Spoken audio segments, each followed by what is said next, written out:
El roce de unos pies descalzos, deslizándose sobre el mármol frío, resuena en el espacio. Es el año 89 de nuestra era. Estás de pie en un atrio romano, pegado contra la pared junto a otros 6 testigos silenciosos. No se te permite moverte, y tampoco se te permite hablar. Esta noche, tu única tarea es observar. En el centro de la sala, una joven de 18 años permanece inmóvil bajo un velo nupcial, su cuerpo rígido, paralizado. Delante de ella hay algo cubierto con una tela oscura. Detrás, un médico espera con una bolsa de instrumentos. A su lado, una anciana la sujeta del brazo con tal fuerza que no hacen falta palabras para entender lo que está ocurriendo. No hay escapatoria. Esa misma mañana, la madre de la joven lloró mientras le trenzaba el cabello. Sus últimas palabras no fueron de consuelo, sino de advertencia. No te resistas. Hagan lo que te hagan, no te resistas. Resistirse solo empeora las cosas. Ahora la joven alza la mano, duda un instante y luego retira la tela. Lo que descubre debajo, tallado en madera oscura y pulido por cientos de novias antes que ella, le borra el color del rostro. Pero lo que aún no sabe es esto. Esa estatua es solo el primer paso. Después viene la inspección médica. Después, la consumación del matrimonio, realizada ante testigos. Después, el acta escrita que certificará que su cuerpo ha sido legalmente transferido como propiedad. Durante 1000 años, cada novia romana soportó esta secuencia. Durante 1000 años, cada madre romana preparó a su hija con el mismo susurro tembloroso. Y cuando el cristianismo se apoderó de Roma, borró este ritual con tal contundencia que hoy casi nadie sabe que existió. Quédate conmigo. Lo que estás a punto de descubrir ha estado enterrado durante 2 milenios, y al final entenderás exactamente por qué. Esta es la verdad sobre las noches de bodas romanas y el ritual que intentaron borrar de la memoria. Si esta historia ya te ha atrapado, deja un me gusta. Solo toma un momento y ayuda a sacar más voces silenciadas a la luz. Ahora, volvamos a ese atrio. Volvamos a la joven bajo el velo. Volvamos al instante antes de que todo cambiara. Su nombre era Flavia Tursa. Tenía 18 años y era hija de un funcionario menor de Roma que había tardado 3 años en concretar este matrimonio. El novio se llamaba Marcus Petronius Rufus, un comerciante de grano de 43 años, rico como para ser tomado en serio e influyente como para ser útil. Flavia solo lo había visto 3 veces antes de ese día. No lo amaba. El amor nunca fue el propósito. En Roma, el matrimonio no tenía nada que ver con el afecto. Era derecho contractual. Era transferencia de propiedad. Era una fusión entre familias, documentada y presenciada como si fuera la venta de tierras o de ganado. Y Flavia, ella misma, era la propiedad a transferir. La procesión nupcial de aquella mañana había sido hermosa, a su manera.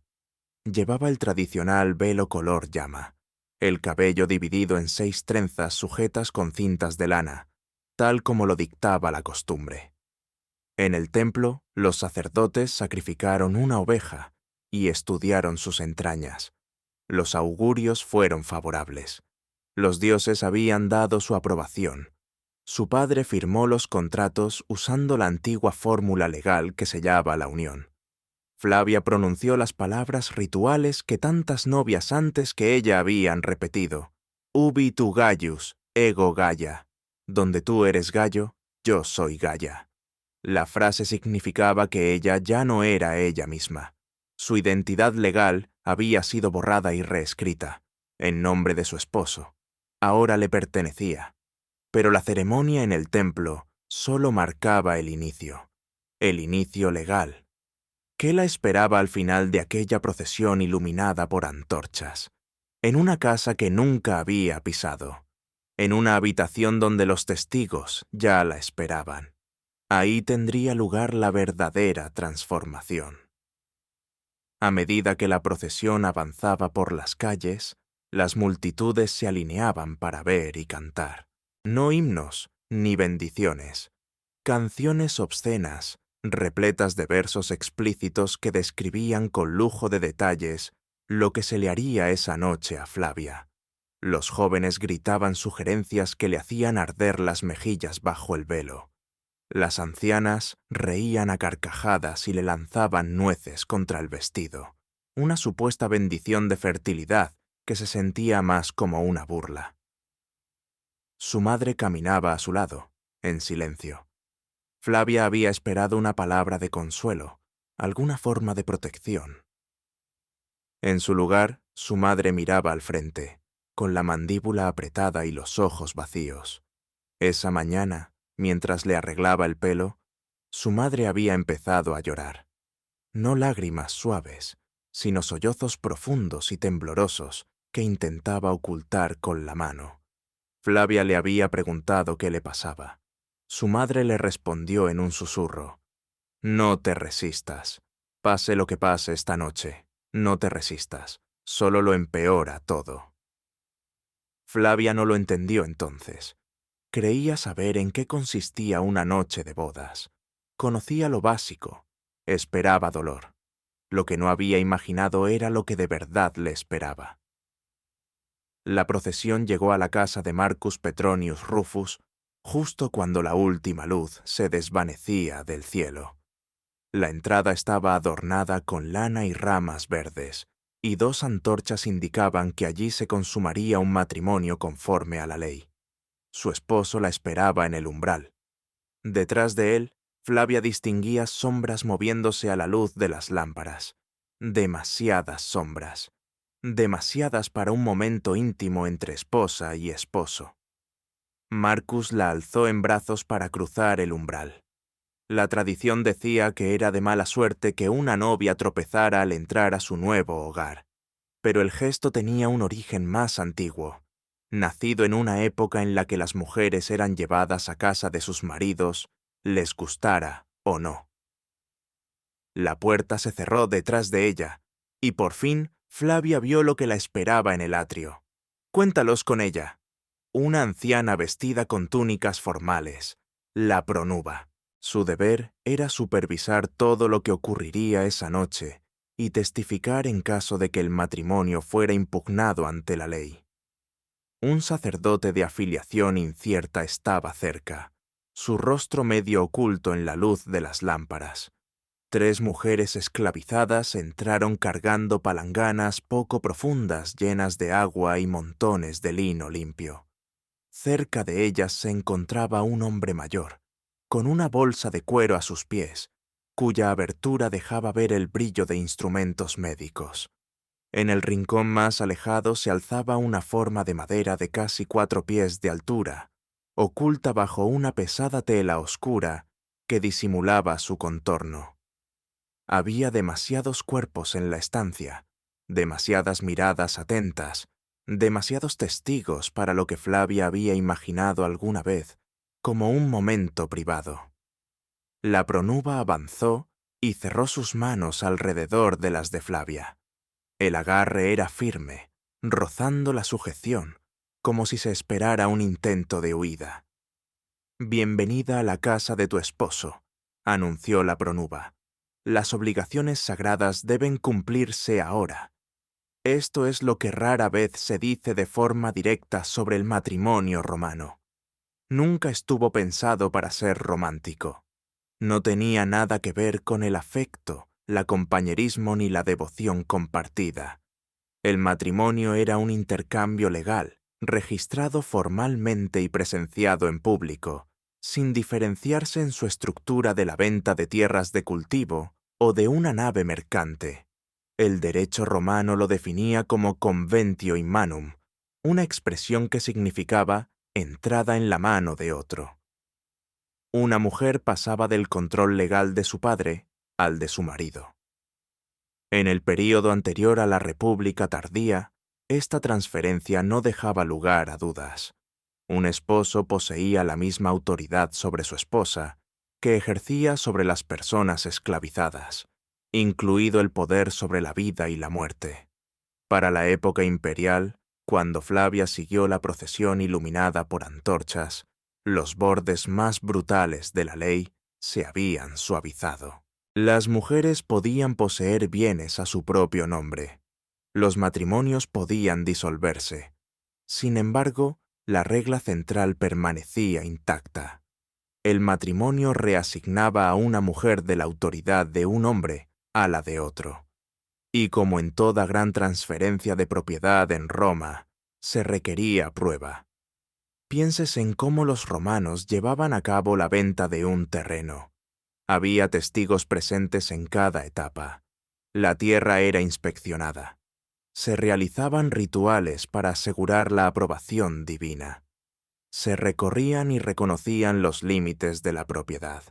Se sellaban los registros escritos. Este mismo marco regía el matrimonio. El valor principal de la novia se entendía como su capacidad para producir herederos legítimos. Su cuerpo físico era el bien que se transfería. Su fertilidad era el recurso que se adquiría. El derecho romano exigía la confirmación de ambos antes de que el intercambio pudiera considerarse completo. Esto no es una conjetura. Las fuentes jurídicas romanas afirman con claridad que un matrimonio no era válido hasta que se producía la consumación, y esa consumación requería verificación por parte de testigos. La virginidad de la novia también debía establecerse. Cada uno de estos requisitos generaba ritos formales, ritos que encajaban perfectamente con el razonamiento legal romano, ritos que conmocionan a los lectores modernos precisamente porque ese razonamiento resulta tan ajeno a las ideas contemporáneas sobre el matrimonio. La pronuba condujo a Flavia hacia el objeto cubierto en el rincón. El corazón de Flavia latía con tanta violencia que podía oírlo resonar dentro de su cabeza. La mano de la pronuba permaneció fija en su brazo, guiándola hacia adelante, impidiéndole retroceder. «Primero debes saludar a Mutunus Tutunus», dijo. «Debes recibir su bendición antes de que tu esposo se acerque. Debes presentarte como exige la costumbre». Flavia alzó las manos temblorosas y retiró la tela. Debajo se erguía una figura tallada en madera oscura, con la superficie alisada por generaciones de contacto. Estaba representada con un detalle anatómico explícito, en la inconfundible forma de un falo. No se trataba de un pequeño amuleto protector como los que se colgaban al cuello de los niños. Tampoco era un objeto decorativo para un jardín. Su tamaño y sus proporciones eran deliberados, concebidos para una función específica que se volvió horriblemente clara cuando la pronuba explicó lo que se esperaba que Flavia hiciera. Mutunus Tutunus era un dios romano asociado con la fertilidad y la iniciación sexual. Su existencia está confirmada por múltiples autores antiguos, cada uno de los cuales lo menciona brevemente y con visible incomodidad. San Agustín, escribiendo en el V siglo, cuando el cristianismo reemplazaba a la Roma pagana, describió la práctica con abierta indignación. Escribió que las novias romanas estaban obligadas a sentarse sobre el falo de madera de Mutunus Tutunus como deber sagrado antes de la consumación con sus esposos. El acto tenía lugar bajo observación. Agustín era una fuente abiertamente hostil, decidida a condenar las costumbres paganas, y aún así su relato coincide con fragmentos de autores no cristianos anteriores. Lactancio describió la práctica como tan vergonzosa que incluso nombrarla contaminaba al hablante. Arnovio ofreció la descripción más completa, escribiendo sobre novias obligadas a montar el símbolo del dios mientras sus esposos observaban. Varrón, un anticuario que escribió siglos antes y sin agenda cristiana alguna, se refirió a Mutunus Tutunus como una deidad ante la cual se presentaba a las novias, utilizando un lenguaje que implicaba contacto físico sin entrar en detalles explícitos. Los historiadores modernos suelen intentar suavizar este ritual, sugiriendo que la novia simplemente se sentaba brevemente en el regazo de la estatua como un acto simbólico. Los textos antiguos no respaldan esa interpretación. Agustín utilizó el verbo incidere, que significa asentarse sobre o montar. Arnovio empleó una formulación que implica con fuerza la penetración. Lactancio se negó a describir el acto con precisión porque lo consideraba demasiado vergonzoso, una reacción extrema si el acto hubiera implicado solo un contacto simbólico. La explicación oficial era la bendición divina para la fertilidad. El propósito funcional, se reconociera o no, era otro. Preparación. La erosión de la resistencia antes de la verdadera consumación. La exhibición de una sumisión total ante testigos. El condicionamiento de una novia virgen para aceptar lo que vendría a continuación. Flavia permaneció frente a la figura de madera mientras la pronuba colocaba su cuerpo, guiaba sus movimientos y la instruía en los actos requeridos. Los testigos observaban. Su esposo observaba. El médico aguardaba, listo para llevar a cabo su examen una vez que todo terminara. Y por fin, Flavia comprendió qué significaban en realidad las lágrimas de su madre.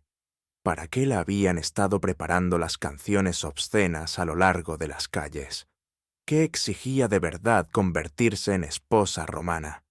En teoría, podía negarse, pero la negativa habría traído la deshonra sobre toda su familia.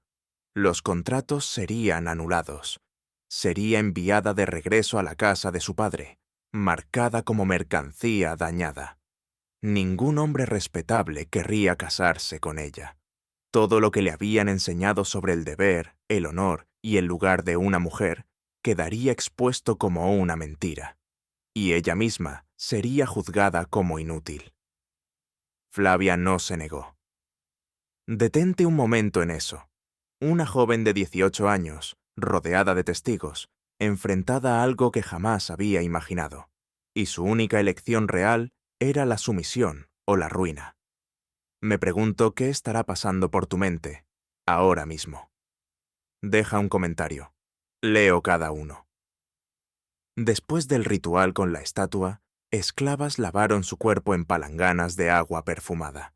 Este lavado tenía un significado religioso, purificándola tras el contacto con el dios, pero también cumplía una función práctica. La preparaba para lo que venía a continuación. El médico dio un paso al frente. Este examen era obligatorio. Antes de cualquier matrimonio que implicara una propiedad sustancial, una novia romana era sometida a la verificación de un médico o una partera. Se confirmaba su virginidad, se registraba su condición física. Esa documentación pasaba a formar parte del archivo legal, definiendo el valor de la novia. Los escritos médicos romanos describen los procedimientos con una claridad clínica que deja pocas dudas sobre lo que ocurría. Flavia ya había soportado un examen así una vez antes de la boda, estableciendo una referencia inicial, confirmando que estaba intacta, demostrando que nunca había pertenecido a otro hombre.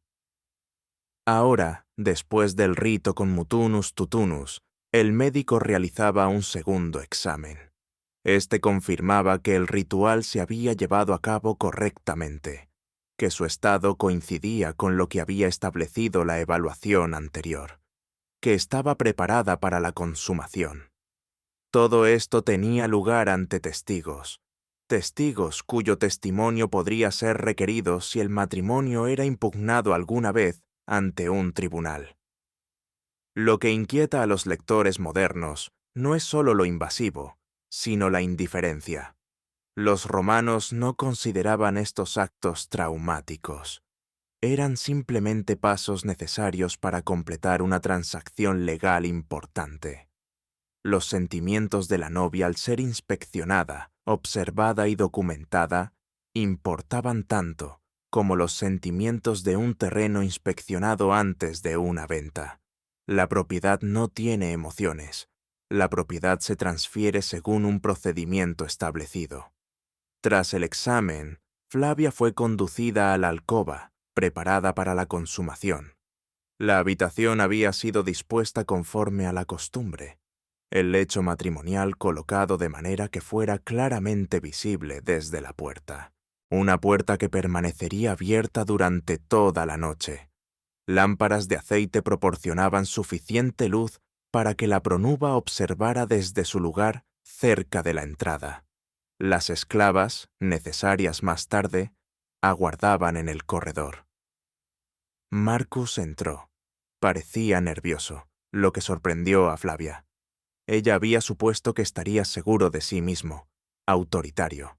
En cambio, lanzó una mirada a la pronuba con algo parecido a la inquietud antes de acercarse al lecho. La pronuba habló con un tono formal y ritual. La novia está preparada. Los dioses han bendecido esta unión. Que el matrimonio sea consumado conforme a las leyes de Roma y a las costumbres de nuestros antepasados. Que los testigos confirmen su cumplimiento. Que nadie dispute que esta mujer se ha convertido en esposa. Lo que siguió duró varias horas. La pronuba observó durante todo el tiempo, ofreciendo ocasionalmente instrucciones, asegurándose de que el acto cumpliera los requisitos legales. La puerta permaneció abierta. Los sonidos se extendían hasta el corredor, donde las esclavas esperaban. Todo lo que ocurría en aquel lecho era parcialmente público, parte de un proceso de verificación diseñado para impedir cualquier impugnación de la transferencia de propiedad. Al amanecer, el médico regresó para un examen final. Este confirmó que la consumación había tenido lugar, que la novia había sido alterada físicamente, de formas que marcaban su paso de virgen a esposa. Los resultados quedaron registrados. La pronuba emitió su testimonio formal de lo que había presenciado. La transformación legal estaba completa. Flavia Tursa era ahora una esposa romana. Viviría otros 40 años. Tendría 4 hijos, 2 varones y 2 mujeres. Administraría con competencia la casa de su marido, asistiría a festivales, honraría a los dioses, cumpliría cada deber esperado de una matrona romana, y jamás hablaría de su noche de bodas. Ni con amigas, ni con hermanas, ni siquiera con sus propias hijas cuando se concertaran sus matrimonios. Porque, ¿qué había que decir? Era la tradición. Así se habían hecho siempre las cosas, lo que exigía ser una esposa romana. Su silencio no era inusual, era universal. Las mujeres romanas no escribían sobre sus noches de bodas. Los hombres romanos no describían lo que habían presenciado. Estos rituales estaban tan profundamente integrados en la vida romana que describirlos parecía innecesario. Como explicar cómo se respira. Todo el mundo lo sabía. Nadie hablaba. Por eso reconstruir estas prácticas exige reunir fragmentos. Autores cristianos hostiles condenando el paganismo. Referencias legales oscuras. Descripciones médicas clínicas escritas con incomodidad. Evidencias arqueológicas que solo adquieren sentido cuando se comprende su propósito. El silencio no fue una conspiración. Era, simplemente, lo profundamente entretejidas que estaban estas prácticas en la vida cotidiana. Eran el agua en la que vivían las mujeres romanas, tan omnipresentes que explicarlas parecía innecesario. Durante 1000 años, esto fue lo que significaba el matrimonio en Roma. Generación tras generación de mujeres vivieron sus noches de bodas dentro de esta estructura. Interpretaron sus vidas a través de este marco. Transmitieron su comprensión a sus hijas en advertencias susurradas, diseñadas para preparar a la siguiente generación. El sistema se sostenía a sí mismo porque sus supuestos centrales eran aceptados por todos. La propiedad requería verificación. Las transferencias debían ser presenciadas. El matrimonio generaba deberes legales que exigían registros. Las mujeres eran el medio por el cual las familias perduraban. La lógica era internamente coherente, aunque moralmente espantosa. Su fin no llegó como una reforma desde dentro, sino como una conquista desde fuera. Cuando el cristianismo transformó Roma en los siglos IV y V, introdujo suposiciones radicalmente distintas. Si las mujeres poseían almas iguales a las de los hombres, no podían ser tratadas como propiedad sujeta a inspección. Si el matrimonio era un misterio sagrado, no podía incluir prácticas que la Iglesia tachaba de obscenas. Si la modestia y la privacidad eran virtudes, entonces todo el sistema de testigos y verificación ofendía al propio Dios. El cambio se desarrolló a lo largo de siglos. Nunca fue del todo completo. Pero en las ciudades y entre las élites educadas, las costumbres antiguas fueron suprimidas deliberadamente. Y esa supresión incluyó la destrucción de evidencias. Las estatuas de Mutunus Tutunus fueron destrozadas o enterradas. Los textos que describían los rituales de la noche de bodas fueron retirados de las bibliotecas, abandonados a la descomposición o deliberadamente olvidados. Las pinturas murales que representaban escenas tradicionales fueron cubiertas. El papel de la pronuba fue transformado en algo meramente simbólico. Una matrona de honor que aconsejaba, en lugar de presenciar la consumación. En unas pocas generaciones, el conocimiento detallado de lo que realmente implicaban las bodas romanas desapareció de la conciencia colectiva, sobreviviendo solo en fuentes fragmentarias leídas por unos pocos. Los cristianos que transformaron Roma no solo estaban borrando costumbres vergonzosas, estaban construyendo una nueva civilización sobre cimientos romanos, mientras negaban lo que esos cimientos sostenían. Tuvieron tanto éxito que hoy la mayoría de las personas no tiene idea de lo que el matrimonio romano realmente implicaba. La imagen agradable de velos color azafrán y nueces arrojadas sustituyó la realidad inquietante de inspecciones, documentación y sumisión ritual. Pero los fragmentos permanecen.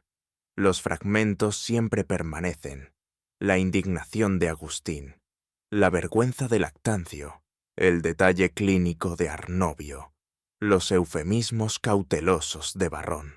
Sobrevive lo suficiente como para reconstruir lo que ocurría en aquellas salas iluminadas por lámparas. Hay pruebas suficientes para entender lo que vivieron las novias romanas. Y hay suficiente silencio en torno a todo esto como para recordarnos cuyas vidas se consideraron dignas de ser registradas y cuyas no.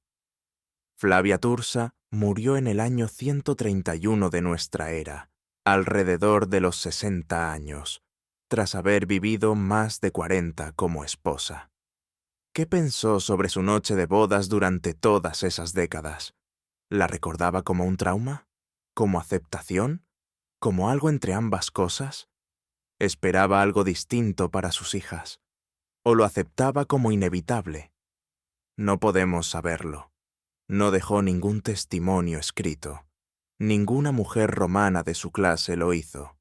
El silencio que rodea estas prácticas es el silencio de mujeres cuyas experiencias no se consideraron dignas de conservarse, cuyos sentimientos sobre sus propios cuerpos no importaban en los textos legales e históricos escritos por hombres. Sabemos lo que se les hizo. No sabemos lo que sintieron al respecto, pero sabemos lo suficiente como para entender por qué esta historia fue borrada. Expone algo profundamente incómodo sobre la civilización que hemos heredado. Roma suele presentarse como el fundamento del derecho occidental. el modelo que reclamamos como nuestro ancestro, la civilización que admiramos. Reconocer lo que Roma hizo a sus mujeres complica ese legado. Muestra que la sofisticación y la crueldad pueden coexistir, que el genio legal puede ir de la mano con la deshumanización sistemática, que una sociedad puede construir acueductos, escribir filosofía y crear arte perdurable, mientras trata a la mitad de su población como propiedad a ser inspeccionada, documentada y transferida. Los rituales de la noche de bodas romana han desaparecido, pero las mujeres que los soportaron fueron reales. Flavia Tursa fue real, su madre fue real, sus hijas fueron reales. Durante 1000 años, las mujeres romanas caminaron descalzas sobre suelos de mármol frío hacia figuras de madera en salas iluminadas con lámparas. Se sometieron a exámenes, soportaron consumaciones presenciadas, salieron convertidas en esposas cuyo valor había sido legalmente confirmado, y luego no dijeron nada. Su silencio duró siglos, pero el silencio no es olvido, y lo olvidado no significa desaparecido. Vivieron, soportaron, fueron silenciadas, y ahora, 2000 años después, su historia por fin está siendo contada. Si esto te llegó, suscríbete.